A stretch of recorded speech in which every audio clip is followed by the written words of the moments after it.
네, 진짜 정치, 정치부 이동훈 차장 나와 있습니다. 자, 민주당이요. 시민사회 측에서 추천한 후보들을 퇴짜 놓는 진짜 이유가 뭡니까? 네, 민주당 핵심 관계자에게 물었더니 이렇게 대답했습니다.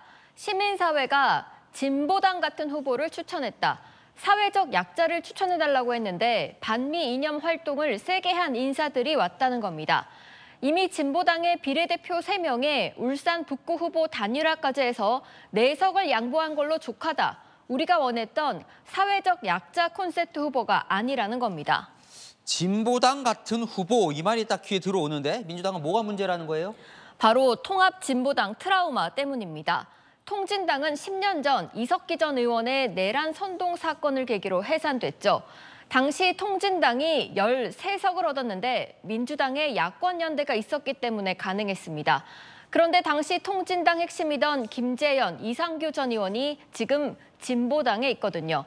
국민의힘은 종북 세력과 연대한다고 비판하고 있습니다. 통진당과는 선을 긋고 싶은 거죠.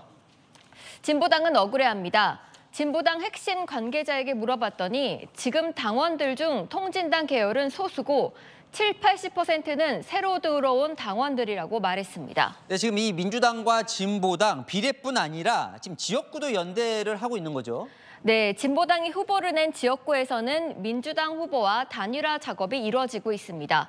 김영호, 김두관, 어기구 의원처럼 진보당 후보가 사퇴하는 곳도 있지만 전국 15곳 정도에는 여론조사로 단일화 경선을 진행합니다. 잡음도 있는데요. 서울 관악을에는 정태호 민주당 의원과 이상규 진보당 전 의원이 출마했습니다. 정 의원이 단일화 경선에 부정적인 것으로 알려집니다. 12년 전 이상규 전 의원은 민주당이 후보를 내지 않아서 당선됐습니다. 근데 민주당은 진보당과 왜 같이 하려고 하는 거예요? 네, 진보당의 조직력이 탐나기 때문입니다. 민노총을 비롯해 노조가 뒷받침하고 있고 당원이 10만 명, 조직력이 셉니다.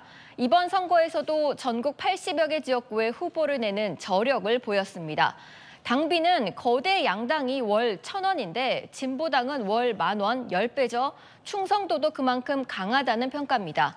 민주당 입장에서는 몇천 표로 승부가 갈리는 수도권 등 접전지에서 진보당 표가 소중하다는 거죠. 또 다른 이유도 있습니다. 이재명 대표 핵심 관계자에게 단도직입적으로 물었더니 대선을 위한 포석도 있다고 말했습니다. 이 대표 지난 대선 당시 0.73%포인트 차로 졌는데 심상정 당시 정의당 후보가 2.37%를 득표했죠.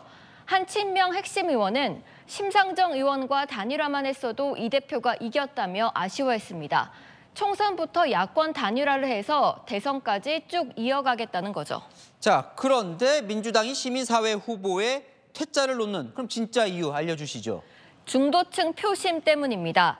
진보당이 중요해서 4석이나 양보했는데 시민사회 측까지 친북, 반미 성향 후보를 내면 중도표가 떠날까 걱정해서입니다. 민주당 지도부 관계자는 국민들이 표 보내주고 싶은 마음이 들어야 된다고 했습니다. 진보당의 조직표는 탐나지만 그 색채가 강해질 경우 중도표가 떠날 수 있으니 균형이 필요하다고 보고 있습니다. 네, 잘 들었습니다. 진짜 정치 이동훈 차장이었습니다.